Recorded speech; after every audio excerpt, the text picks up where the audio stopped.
Police are warning Shenandoah Valley residents about a phone scam. Officials are not releasing any details about the victims, including their age, but they are saying citizens have lost thousands of dollars in fraudulent calls. We've had an increase in scam complaints lately, and actually we've had several victims locally who've become victimized by scammers. HPD Sgt. Monahan says people have to be leery about phone calls of someone claiming to be in law enforcement. What's happening more recently is phone calls are coming in to individuals, and the phone calls appear to be coming from your local police department or sheriff's office stating that you missed a court date, and because you missed a court date, there's a fine associated with that. The sergeant says it is not protocol for a police officer to call anyone regarding court fines. What they're doing is telling the victims that, hey,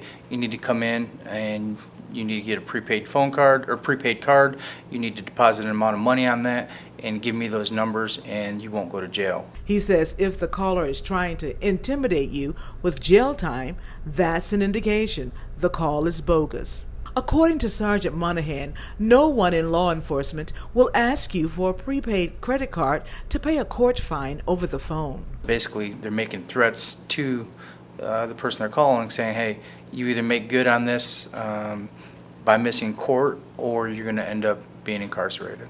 Unfortunately, many people in the valley have fallen prey to the phone scam. We've had several victims, depends on how far you go back, but more recently in the past month or two, we've had several complaints in regards to the scam, but not everybody followed up with it and made the payments. But we've had, again, several that have actually followed through with it, put money on the card, and paid the caller in the amount of several $1,000s on multiple occasions.